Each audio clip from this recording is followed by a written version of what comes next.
What's up, world? Welcome to Cage Minds. I'm your host, Mike, and today we're talking about Bellator. Event 58, it's still Season 5. The tournaments are almost all the way done. This card has a couple random fights thrown in with implications for future tournaments, and also a title could change hands. There's 4 fights we're going to talk about. We'll get to the first one.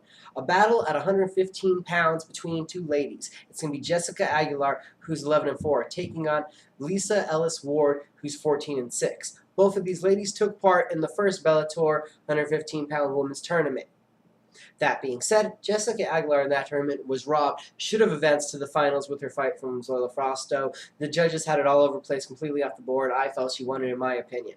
On the other hand, Lisa Ward, she lost versus Negumi Fujihi by armbar in her Bellator tournament semifinal back from that tournament. Since that time, Ellis Ward has not had a bout since. She's been honeymooning, she's been on vacation, she's been training, but she hasn't had any actual competition.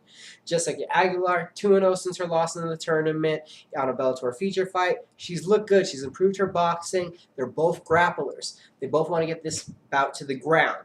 Even though they both have good submission capabilities, they've both been submitted, so I don't know if it's a huge trend. Ellis Ward, 10 submission victories, 5 losses via the submission. Aguilar has 7 submission victories, 1 submission loss. That loss is to Ellis Ward. So this fight has great implications in wanting to get revenge. I think she's the more well-rounded fighter, better with the stand-up, better all around. I'm going to go with a split decision, though, because they're both so ground-oriented. They've had a bout before, and they both have tons of submission capabilities. I'm going to take Jessica Aguilar, though, and a more crisper stand-up ability to win a split decision bout. The next fight we're talking about will be Rafael Diaz versus Marlon Sandro. Diaz has a 15-8 record. Sandro, 19-2. Marlon Sandro, we know him. He was just in Season 4's featherweight tournament. He's a member of the Nova Nyao team. Rafael Diaz has a ton of mixed martial arts experience with those 23 fights, has fought top competition from the WEC and all over throughout the world. Great grappling, just basically a grappler. Has been out-grappled sometimes. Both men are Brazilian Jiu-Jitsu black belts.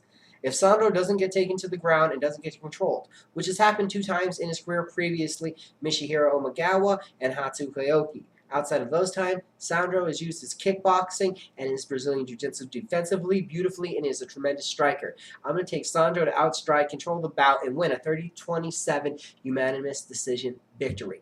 Now we go to a fight that is in great intrigue to me because it features 2 veteran fighters. We have Trevor Pringley, who's 23-8-1, taking on Bellator middleweight champion Hector Lombard, who's 28-2-1. This fight is not at 185 pounds, where Lombard is the champion. It's a catch weight of 195 pounds. Simply to say it, Pringley is a good name outside of Bellator for a feature fight. He's a well-rounded competitor. His fight with Keith Jardine was a war. He can bring it. He has a solid chin, good jiu-jitsu capabilities. It's just he's taking on Hector Lombard. I think Hector Lombard uses this to make a statement. He's going to come out and look for the first round knockout. I believe he's going to get it. He's going to achieve it.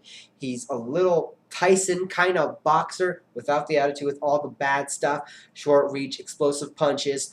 His great judo background of Cuban national Olympic team, and he has good Brazilian Jiu-Jitsu, good submissions, but I think he makes a statement here, finishes well on the ground. I'm going with the first round TKO, Hector Lombard, dominant. This man should be fighting Anderson Silva. This is the true middleweight super fight that we should all be waiting for.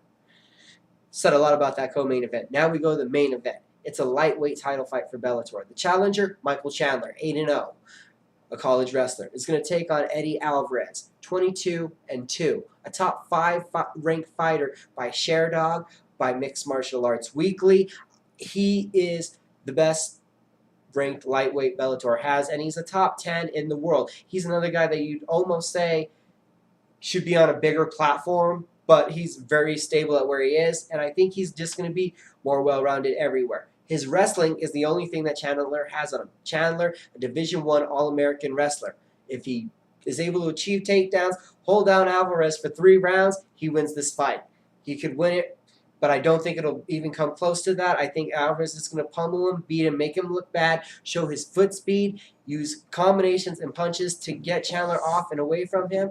I'm going to say a unanimous decision victory because we don't know about Chandler's chin. He could be able to take a beating. He could stay standing. But I see Alvarez winning 4 rounds to 1 or 3-2, but dramatically. So I'm going to go through those one more time. I got Jessica Aguilar, split decision. Marlon Sandro, unanimous decision. Hector Lombard, first round TKO. Eddie Alvarez, unanimous decision. Those are the Bellator 58 picks for Cage Minds. Follow us on Twitter. Hit us up on Facebook.